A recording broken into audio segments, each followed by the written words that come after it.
Hey, I have something I need to confess to you. Last month, we posted this video with the same title and thumbnail, and it was not my best work. There were some audio glitches, I missed some important advice that I needed, but we were on a strict deadline and I was super burnt out. So instead of reshooting it, I posted it, and I shouldn't have done that. And since the moment I hit that publish button, I've been wanting to redo it. But I gave myself a little bit of a break during the holidays, and now I'm back, and we're redoing that now, giving you the lighting advice that you deserve. Which, by the way, is why this video looks so good, because this isn't shot on one of our fancy cameras that we normally shoot on. This is on a webcam. It looks so good because of lighting. And also because it's a very good webcam. This video is sponsored by Insta360. This is their Link 2. There's more on that in a little bit, but also very good lighting. And I'm gonna show you exactly what we do to get this kind of lighting, both in your videos and in your live streams. So let's get started.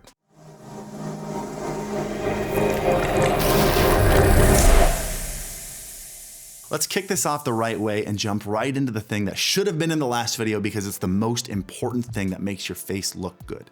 Let's talk about our main light source, our key light, the one that lights up our face. Now we're gonna split this video up into three main sections. We got the first one here, which is probably the most important piece of advice.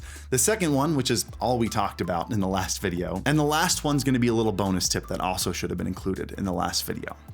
Let's start off with thing number one. Let's start off with proper light diffusion. Something that makes a key light or the light on your face look so good is having a large surface area. It's why you see a lot of big diffusion layers in front of lights in nice studios. Having a larger light source means that it's gonna look softer and better on your face, but it also means that because the light is coming from more places, you can actually turn it down. You don't have to have your light as bright. Take this shot as an example. At this desk, I have a much larger light source and it's very close to my face, which by perspective makes it bigger. Compare that with the same lighting angle from the last video where I was using a much smaller light much farther away.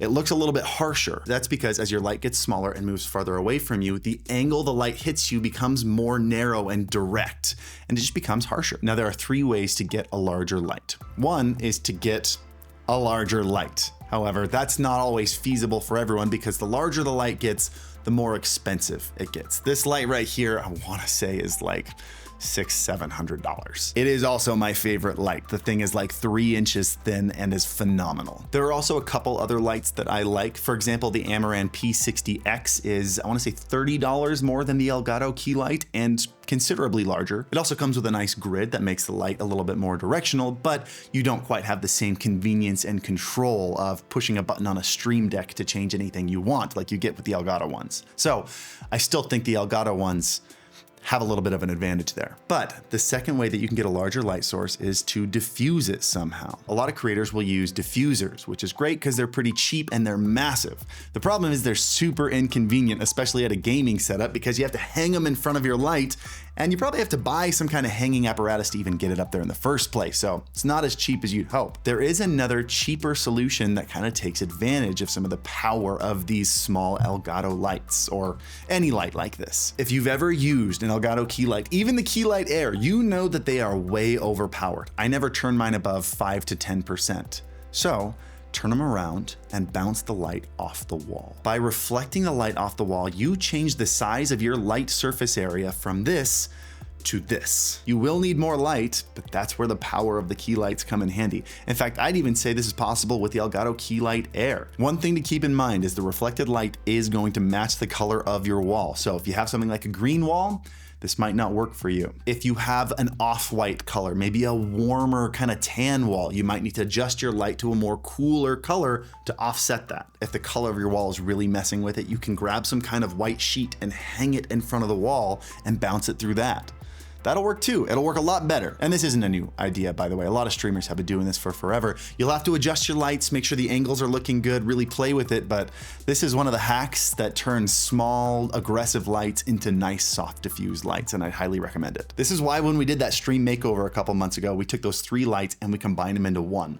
Not because I wanted it to be super bright, but I wanted a super large surface area, a diffused light. Let's get into thing number 2, which I think is the biggest mistake streamers make with their lighting. Having good diffused lighting can actually make decent webcams look like DSLR mirrorless giant cameras. which is why I want to talk about the Insta360 Link 2 right here. The Insta360 Link 2 is one of the cameras I talk about the most because it's become one of my favorites. It is by far one of the highest quality webcams I've ever seen, especially for its price. Its premium sensor gives phenomenal image quality in either 4K 30 or 1080 60, and it's super easy to make adjustments to perfectly fit your setup or your lighting. The Link 2 also has AI tracking technology with its built-in motors, and when you combine that with its excellent autofocus, it means you're always in the middle of the frame and you're always in focus, no matter where you're standing. And the controls make it so easy to set this thing up exactly how you like. For example, I'll have one preset pointing at my chair for when I'm gaming, and then I'll set preset 2 to point at my room and turn on tracking. And I can just switch between these two, or even more than 2 presets, just by clicking hotkeys. There's also a really cool feature called Pause Track Area, where I can tell my Link 2 that when I'm sitting in my chair to turn off tracking. But as soon as I stand up and move out of the frame, it snaps to me and starts tracking me again. I love that feature. Now, Insta360 is giving a very special offer just to you guys watching this video. There's an Amazon link in the description down below, and the first 20 of you that want to purchase this camera using that link will get $20 off the camera. That is a 10% discount. It will be available for the next 30 days. So if you've been looking for a new webcam and you want it to look this good, pick that up and then adjust your lighting. Let's get back to the lighting video. Now let's talk about that mistake that streamers make, because it's not your fault. If you look at almost any marketing material for streaming lighting, you'll see the lights set up like this. 2 lights set up equidistant from each other, pointing with the same brightness right at your face. This does not look good. I told you in the beginning of this video, I'm using a single light right now, and you might notice that my left side of my face is brighter than the right side. And some of you were thinking, well, why don't you just throw another one on the right side and fill that in?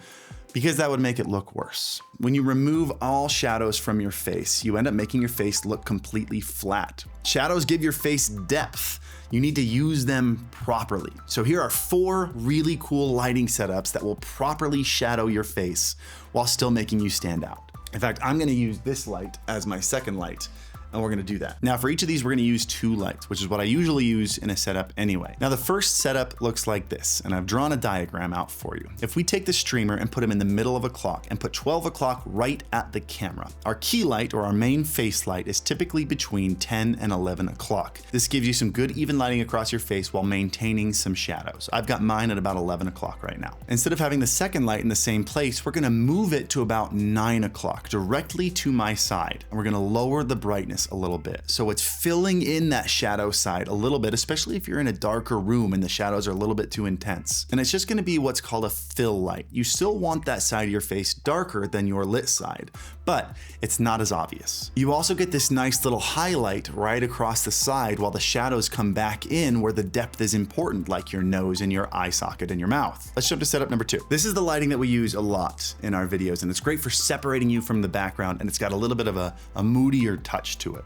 We've still got the main key light in the same spot, but we've moved the second light 180 degrees behind us, the exact opposite side. We've lifted it up pretty high because I didn't want that bright light to be in the shot. And now instead of being a fill light, it's what's called an edge light. And you can just kind of see across my shoulder and in my hair and just along the edge of my head, I have a nice rim. It just kind of gives you a nice little halo effect, and if you have a dark background, it keeps you from kind of fading in with the dark, melding in with the abyss behind you. It gives you that separation from the background. This is great for when you have rooms that aren't super deep, so your camera doesn't give you a lot of background blur, but you still want to separate yourself from the background.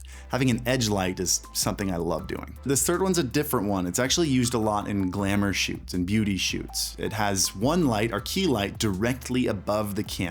It's called a butterfly light because it's supposed to make like a butterfly shadow below the nose, but I've never been able to see that. I don't understand that at all, but it ends up accentuating a lot of facial features. The second light goes directly behind the person and kind of fills in those shadows that a straight on light creates. That way, give you a little bit of an edge, a little bit of separation from your background. This fourth one we're gonna do is for those of you that wanna get real artsy and also really don't like lights in your face. So we'll do that one real quick. This last one is super moody, but a cool idea for streamers, and it's called short lighting. It's called short lighting because if I'm looking at my gaming screen, I have a short side of my face that's pointing away from the camera and a long side of my face that's pointing towards the camera, but the short side is the one that's lit.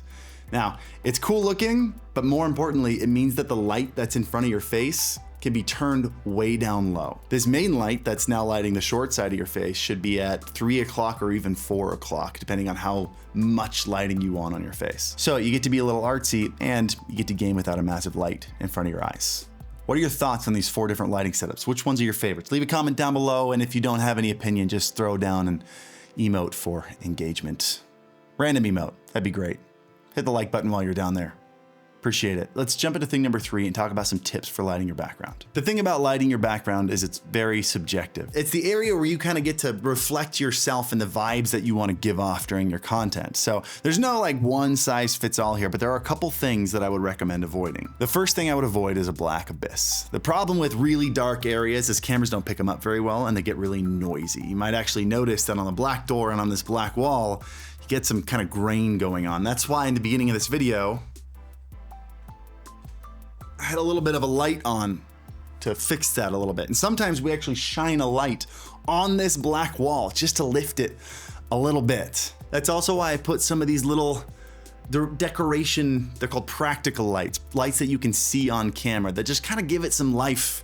Same with the decorations. They keep it from just being a giant black wall. And thing number 2 is a mistake I see a lot of people do. Make sure you're not lighting your room more than you're lighting yourself.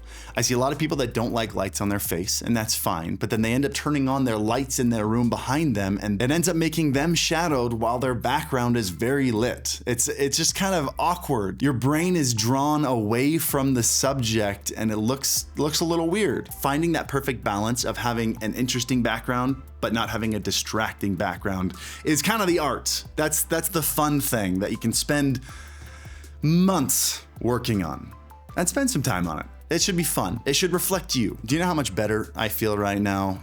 I feel so much better about this video.